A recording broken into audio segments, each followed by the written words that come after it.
Friends, मैं आपकी health coach Saumya आज मिलवाने वाली हूँ मेरी प्यारी भाभी मेघा। वो एक्चुअली पुणे से है और खुद एक टीचर है, ट्यूशन क्लासेस चलाते हैं, 1st से 7 तक के बच्चों को पढ़ाते हैं और उनके प्रोफेशन में तो बहुत ही एक्सपर्ट है।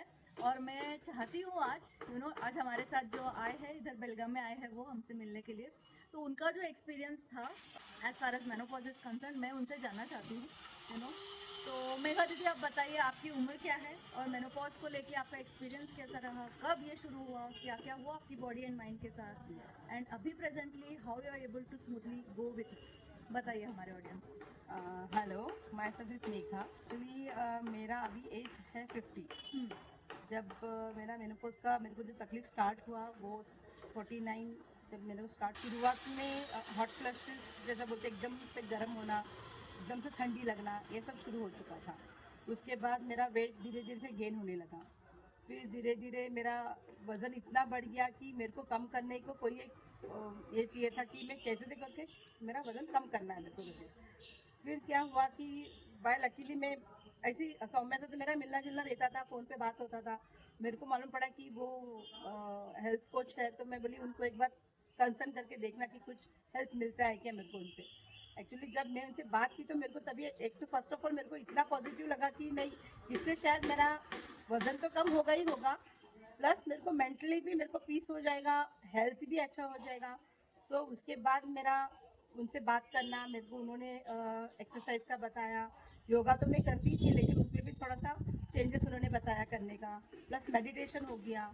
उसके बाद जो जो उन्होंने डिटॉक्स का प्रोग्राम किया 10 से 12 दिन का, वो अभी भी मैं एक्चुअली कंटिन्यू कर रही हूँ।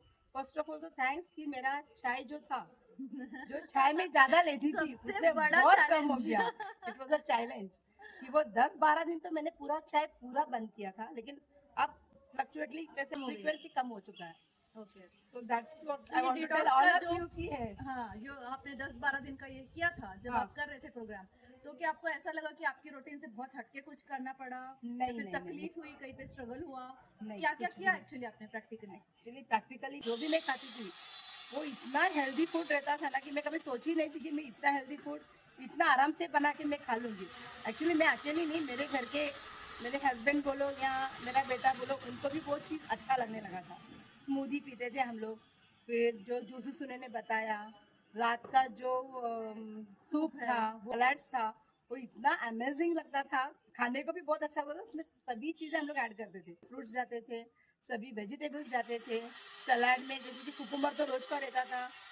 ये सब चीज़ खाने के बाद मेरा तो वजन कम हो गया था, 2 से 3 किलो मैंने कम किया था।